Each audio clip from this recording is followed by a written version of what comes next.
하나님은 새 시작을 위해 풍성한 기적을 베풀어 주십니다. 지금 우리는 새로운 시작에 직면하고 있습니다. 특별히 요한복음 21장은 예수님의 부활 후에 제자들의 새 시작을 베푸시는 그런 기적의 이야기입니다. 기적의 이야기면서 사랑의 이야기입니다. 이야기의 초점은 엄청난 실패를 경험한 베드로와 예수님께 그 초점이 맞추어져 있습니다. 예수님은 베드로를 사랑하시고 그 베드로가 실패 후에 회복되기를 원하셔서 치유의 어떤 그 역사를 지금 이루고 계신 것을 보게 됩니다. 베드로는 예수님을 3번이나 부인했습니다. 그는 혹독한 실패를 경험했습니다. 관계 실패라는 게 있어요. 여러 가지 실패가 있지만 그 중에 관계 실패가 참 혹독한 거거든요. 베드로는 실패 때문에 좌절했고 그리고 수치심에 괴로워했습니다. 실패라는 경험은 부끄러운 경험이에요. 실패는 우리를 부끄럽게 만들고 때로는 자포자기하게 만들어요. 실패는 아픔이에요. 그리고 실패는 상처를 남깁니다. 특별히 실패는 우리 삶 속에 영향을 끼쳐요. 베드로는 지도자이기 때문에 지도자가 실패하게 되면 그 영향력이 굉장히 큽니다.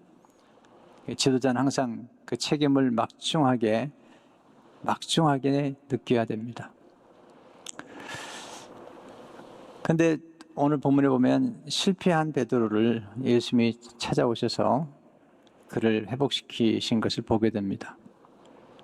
요한복음 21장은 베드로와 그의 동료 친구들과 고기 잡는 이야기로 시작이 되죠. 1절에 3절을 보시면 그 후에 예수께서 디베라 호수에서 또 저들에게 자기를 나타내셨으니 나타내신 일은 이러하니라. 시몬 베드로와 디드모라 하는 도마와 갈릴리 가나 사람 나다나엘과 세베대 아들들과 또 다른 제자들이 함께 있더니 시몬 베드로가 나는 물고기 잡으러 가노라 하니 그들이 우리도 함께 가겠다 하고 나가서 배에 올랐으나 그날 밤에 아무것도 잡지 못하였더니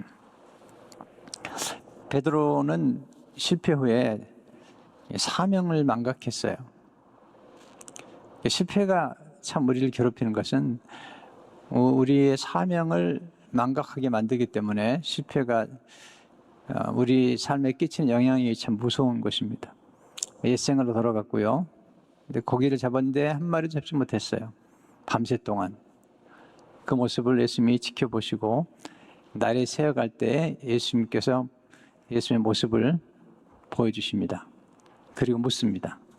4절 5절을 보시면 날이 새어갈 때 예수께서 바닷가에 서셨으나 제자들이 예수이신지를 알지 못하는지라.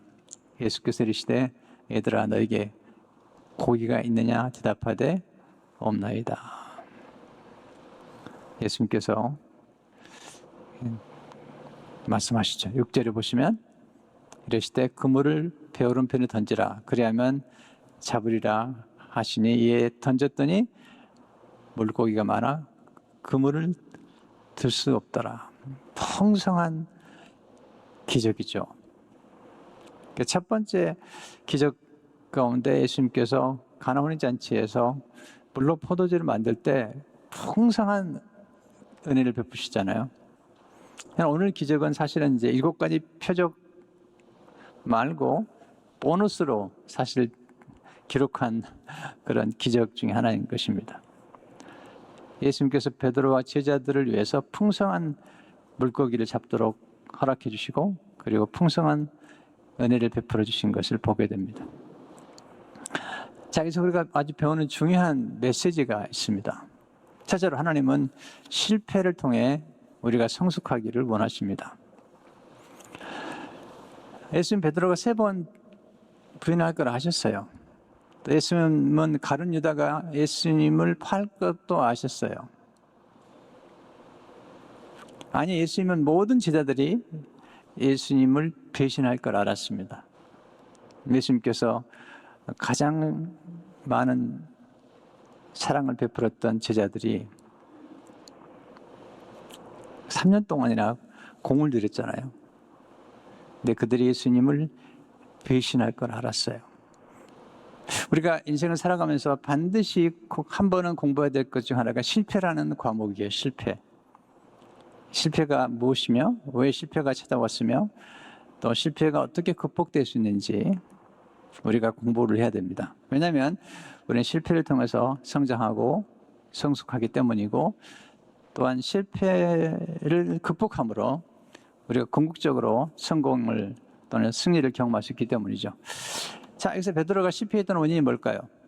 이건 우리가 경험하는 것과 똑같은데 실제로 지나친 자기 과신 때문에 실패할 수가 있어요. 지나친 자기 신뢰. 예수님께서 체험 만찬을 하신 후에 제자들에게 그날 밤에 제자들 모두가 예수님을 버릴 것이라고 말씀하셨어요.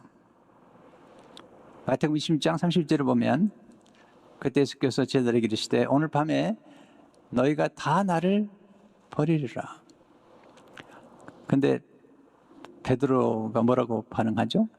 마태복음 20장 33절을 보게 되면 베드로가 대답하여 이르되 모두 주를 버릴지라도 나는 결코 버리지 않겠나이다. 아주 자신만만하잖아요. 마태복음 20장 35절을 보게 되면 베드로가 이르되 내가 주와 함께 죽을지언정 주를 부인하지 않겠나이다. 굉장한 자기 확신이 있어요. 절대로 모두 주를 버릴지라도 나는 버리지 않겠습니다. 자기 과신이죠. 실패의 원인이 되는 것입니다. 두 번째, 깊이 생각하지 않고 말할 때 실패할 수 있습니다. 많은 경우에 말의 실수가 많잖아요, 우리가. 베드로는 항상 행동이 앞서고 또는 말이 앞서는 사람이죠. 누가복음 22장 33절을 보게 되면 그가 말하되 주여 내가 주와 함께 오게도 죽는 데에도 가기를 각오하였나이다. 이렇게 말로 아주 큰 소리를 치잖아요. 우리가 살아가면서 말 때문에 실수하는 게 많아요.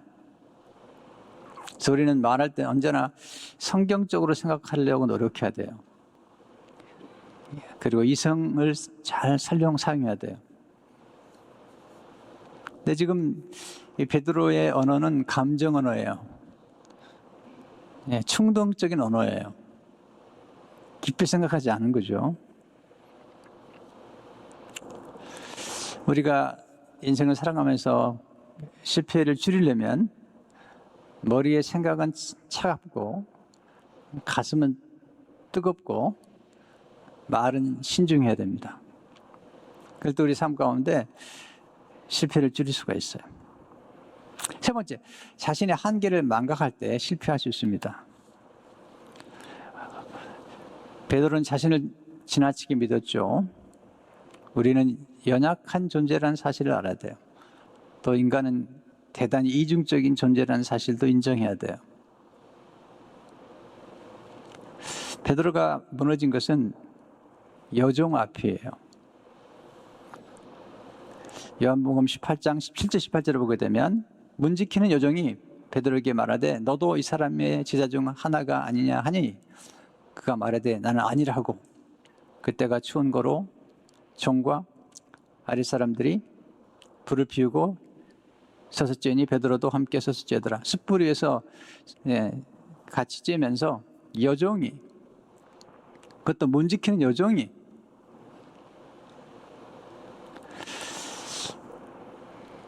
우리 자신이 연약하다는 걸 알아야 돼요. 그 인정해야만이 우리가 실패를 줄일 수도 있고 또 극복할 수도 있고 또 실패했을 때도 아주 무너지지 않을 수 있어요. 두 번째 우리가 받는 메시지는 하나님은 실패의 상처를 치유해 주기를 원하신다는 것입니다. 실패는 상처를 낳죠. 우리를 무력하게 만들고요. 그리고 사명으로부터 멀어지게 만드는 것입니다. 예수님은 실패의 상처를 치유하기를 원하세요. 어떻게 실패의 상처를 치유하셨을까요? 한 3가지 정도 말씀을 드리고 싶어요. 첫째로, 실패 후에 충분히 애통하는 시간을 갖도록 하십시오. 우리가 실패를 반복하는 까닭은 실패한 후에 충분히 애통하지 않아서 그래요. 또 본인의 실패를 충분히 인정하지 않아서 그래요. 실패를 깊이 인정하고 실패에 애통하지 않고 바로 다른 일을 시작하거나 또 다른 관계를 맺을 때 또 실패하게 돼요. 베드로는 보면 실패한 후에 심히 통곡했죠. 누가복음 22장 61절 62절을 보게 되면 주께서 돌이켜 베드로를 보시니 3번째 부인할 때 예수님이 보셨어요. 예수님 앞에서 나는 그 사람을 알지도 못한다고 예수님 바로 보는 자리에서 부인했어요. 주께서 돌이켜 베드로를 보시니 베드로가 주의 말씀 곧 오늘 닭 울기 전에 내가 3번 나를 부인하리라 하심이 생각나서 밖에 나가서 심히 통곡하니라. 이 통곡의 경험이 중요한 경험이에요. 자신의 실패에 대해서 충분히 인정하고 애통할 줄 아는 사람이 실패와 실수를 반복하지 않게 돼요. 우리가 다양한 실수를 경험하지만 똑같은 실수를 반복하는 까닭은 한 번 실패한 다음에 그 실패에 대해서 깊이 숙고하고 또 실패를 통해서 경험하는 아픔을 충분히 받아들여야만이 실패를 반복하지 않게 되는 것이죠. 또 실패를 통해서 오히려 더욱더 발전하게 되죠. 2번째, 하나님 실패 후에 공동체의 도움을 받기를 원하세요. 공동체. 베드로는 실패 후에 예수님의 제자 공동체 안으로 들어갔어요. 반면에 가룟 유다는 제자 공동체에 머물지 않고 스스로 목숨을 끊었어요. 이게 공동체가 정말 중요한 거거든요. 왜 교회에 나와야 됩니까? 그냥 집에서 혼자 예배드리면 되지. 또는 교회 소속하지 않고도 얼마든지 혼자서 예배드리면 되지. 요즘 같은 시대에 온라인으로 예배드리면 되니까 그렇게 생각하는 분이 있다면 그건 성경적이 아닙니다. 우리가 온라인으로 예배를 드린다 하더라도 우리는 공동체에 소속되어 있을 뿐만 아니라 공동체 안에서 이 셀 목장이랄지 성경 공부랄지 또는 사역팀 안에 들어가서 거기에 공동체가 형성이 되어야 돼요. 참 이번에 이 말씀이 깊이 들어왔어요. 마가복음 16장 10절의 말씀인데요. 마리아가 가서 예수와 함께 하던 사람들이 슬퍼하며 울고 있는 중에 이 일을 알림해 예수님 제자들이 함께 모여서 함께 슬퍼하고 함께 울고 있는 거예요. 애통하고 있는 거예요. 근데 그 공동체 안에서 지금 움직였던 거거든요. 예수님 바로 후에 제자들이 함께 모여있는 장소에 찾아가시잖아요. 요한복음 20장 19절을 보시면 이날 곧 안식 후 첫날 저녁 때에 제자들이 유대인들을 두려워하여 모인 곳에 문들을 닫았더니 예수께서 오사 가운데 서서 이르시되 너희에게 평강이 있을지어다. 함께 모인 자리에 거기 없었던 사람이 도마잖아요. 도마가 나중에 예수님 만났다고 제자들이 얘기하니까 손의 못자국과 옆구리의 창자국을 보기 전까지 믿지 않겠다고 얘기하잖아요. 다시 제자들이 모일 때 예수님이 또 찾아오세요. 이 2번째예요. 3번째는 지금 고기 잡으러 가는 이 현장의 3번째죠. 이 3번째에 예수님이 다시 찾아오셔서 제자들과 함께 지금 만남을 갖는 시간을 갖는 것입니다. 성도 여러분, 교회가 아주 중요합니다. 이 공동체가 중요한 것입니다. 특별히 어려운 일을 만났을 때, 인생의 실패와 슬픔을 경험할 때 그때 교회 공동체가 정말 중요한 거거든요. 또 기쁜 일을 만났을 때도 중요하잖아요. 함께 기뻐해 줄 수 있는 사람이 없다는 것, 그건 너무 외로운 거잖아요. 근데 교회는 함께 슬퍼해 주기도 하고 함께 기뻐해 줄 수 있는 공동체가 있다는 것이 중요한 것입니다. 3번째, 실패의 상처를 치유해 주시는 예수님의 은혜를 받으십시오. 베드로는 예수님의 은혜 품에 안겼죠. 그가 실패했지만 주님의 품을 떠나지 않았습니다. 슬프게도 가룟 유다는 예수님을 판 것을 후회했어요. 성경에 나와요. 후회했습니다. 30냥을 돌려줬어요. 그러나 예수님의 은혜의 품으로 돌아오지 않았습니다. 예수님 베드로의 상처를 치유하기 위해서 놀라운 계획을 세우시죠. 베드로는 숯불 앞에서 예수님을 3번 부인했거든요. 그래서 숯불을 피워놓고 기다리세요. 또 예수님이 베드로를 다시 찾아온 때가 3번째 찾아오신 거거든요. 왜냐하면 지금 베드로의 생각 속에 있는 이 상처, 과거의 실패의 상처의 기억을 치유하시는 거예요. 그냥 덮어놓는다고 치유가 되는 게 아닙니다. 세월이 가면 해결되겠지. 물론 세월이 가면 해결될 수 있는 문제가 있을지 모르지만 어떨 때는 세월이 갈수록 문제가 더 심각해져요. 관계의 문제도 마찬가지거든요. 세월이 가면 해결되겠지. 세월이 가서 해결이 안 되니까 헤어지는 거잖아요. 나중에 가면 돌이키지 못하더라고요. 예수님께서 지금 베드로의 상처를 치유하기 위해서 다시 과거의 기억을 떠오르게 하시죠. 3번 예수님께서 물어보시고 내가 나를 사랑하느냐. 사도 요한은 기가 막혀요. 지금 이 말씀을 기록하면서 예수님께서 찾아오신 그 모습을 너무 놀랍게 소개하고 있잖아요. 9절을 보시면 육지에 올라보니 숯불이 있는데 그 위에 생선이 놓였고 떡도 있더라. 숯불을 보면 베드로는 너무 괴로운 거예요. 왜? 숯불 앞에서 예수님 부인했잖아요. 그러니까 인간이 가진 이런 상처의 기억이라는 게 정말 힘든 건데 예수님 오셔서 그 기억 속에 담겨있는 베드로의 실패의 상처를 치유해 주시기 위해서 지금 다시 조용하게 너 왜 나를 부인했냐고 한 말씀도 하지 않으시고 베드로의 실패의 현장을 다시 한번 만드는 것이죠. 숯불. 그를 식탁에 초청하시죠. 12절을 보시면 예수께서 이르시되 와서 초반을 먹으라 하시니 제자들이 주님이신 줄 알고 아는 거로 당신이 누구냐 감히 묻는 자가 없더라. 와서 초반을 먹어라. 제 말씀이 너무 좋은 거예요. 실패한 베드로뿐만 아니라 예수님의 모든 제자가 예수님을 배신했잖아요. 근데 그들을 찾아오셔서 책망 한마디 하지 않으시고 와서 초반을 먹어라. 예수님이 그런 분이세요. 이 말씀이 큰 울림으로 다가오잖아요. 예수님이 말하는 식탁은 용서의 식탁이었어요. 용서의 식탁. 그리고 치유의 식탁이었어요. 또 회복의 식탁이었습니다. 교제의 식탁이었습니다. 그리고 새 시작을 알리는 식탁이었어요. 이 식탁의 교제가 참 중요해요.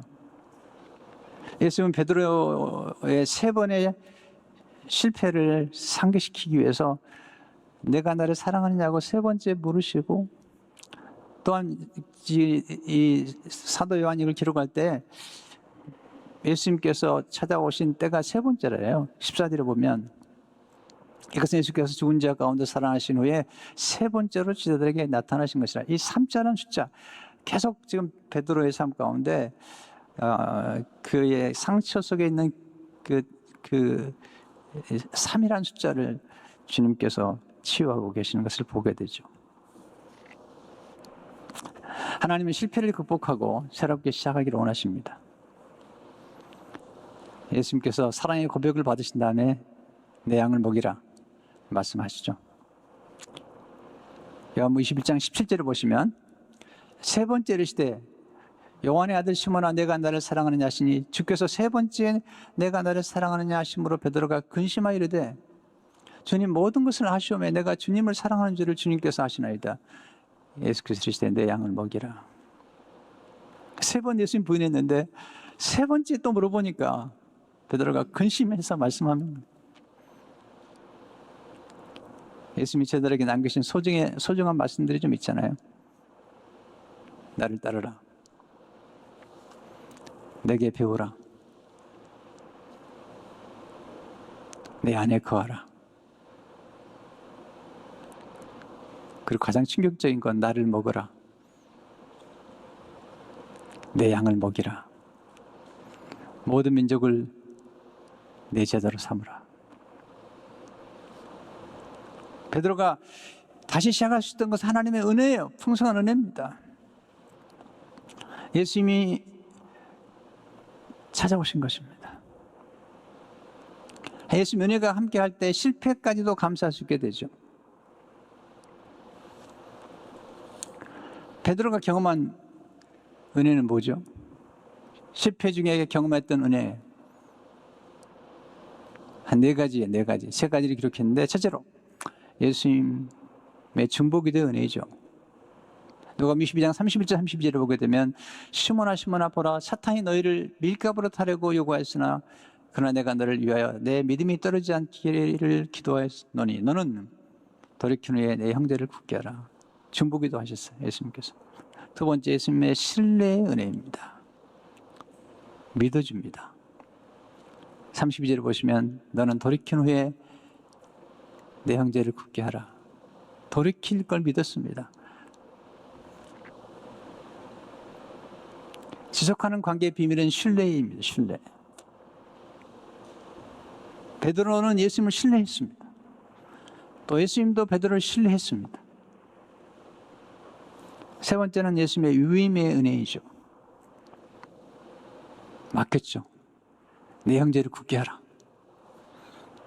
그리고 그에게 성령의 능력을 부어주시고 내 양을 먹이라고 사명을 맡기시고 성령의 능력을 부어주셨죠. 사도행전 1장 8절을 보게 되면 오직 성령이 너에게 마시면 너희가 권능을 받고 예루살렘과 온 유대와 사마리아와 땅끝까지 이르러 내 증인이 되리라 하시니라. 성령의 능력을 부어주심으로 그 일을 감당하게 하셨던 것을 보게 되죠. 넷째, 하나 더 써놓으세요. 예수님의 사랑의 은혜죠. 사랑의 은혜. 예수님의 사랑은 멈출 줄 모릅니다. 이 멈출 줄 모르는 예수님의 사랑 때문에 회복되는 것이죠. 베드로에게 내가 나를 사랑하느냐고 물으셨지만 사실은 예수님께서 거듭 내가 너를 사랑한다고 말씀하는 거죠. 여러분, 우리 인생에 실패했다고 하나님의 사랑이 떠나는 게 아닙니다. 오히려 실패할 때 하나님의 사랑을 더 경험할 수 있는 것이죠. 거기서 놀라운 반전이 이루어지는 것입니다. 여러분, 실패가 왜 중요하죠? 실패를 한 사람만이 실패한 사람을 품을 수 있기 때문에 그래요. 베드로가 마가 요한을 품잖아요. 마가 요한은 사도 바울과 선교 여행에 동행했다가 실패했던 사람이에요. 바울이 그를 거절했어요. 근데 베드로가 데려다가 키우는 것입니다.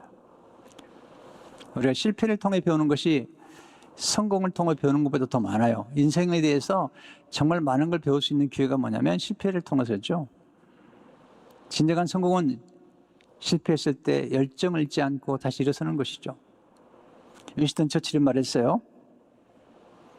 성공은 열정을 잃지 않고 실패해서 다른 실패로 건너가는 것이다. 이런 실패의 경험을 통해서 우리는 더 성숙하게 되고 무르익게 되고 또 사랑을 품을 수 있는 품이 생기고 또 실패를 통해서 우리는 더 겸손하게 됩니다. 그리고 실패를 통해서 우리는 우리 자신을 과신하지 않고 주님을 신뢰하게 됩니다. 전적으로 신뢰하게 됩니다.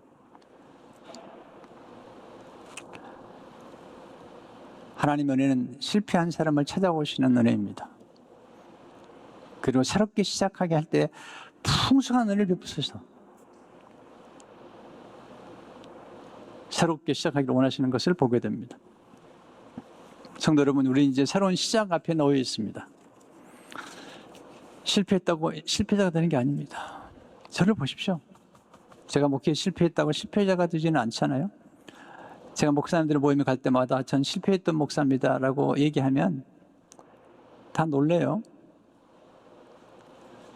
여러분, 실패했다고 인정하니까 매듭을 질 수 있는 거예요. 그리고 새롭게 시작하는 거죠. 대나무가 매듭을 짓고 올라가는 것처럼 내가 인생에서 실패했다고 얘기하고 인정할 때 한번 매듭을 짓고 그 다음에 또 올라갈 수 있는 거예요. 발전할 수 있는 것입니다. 중요한 것은 실패를 반복하지 않는 거죠. 다양한 실패를 할 수 있지만 다윗이 밧세바를 범하고 그리고 우리아를 죽였잖아요. 당할 이후로 그는 같은 죄를 반복하지 않습니다. 물론 그의 실패의 영향력은 있지만 그러나 하나님께서 다윗을 귀히 여겼던 까닭은 뭐냐면 그가 똑같은 죄를 반복하진 않았던 거거든요. 실패로부터 배웠다면 더 나은 삶 그리고 더 놀라운 하나님의 기적과 역사를 기대할 수 있습니다.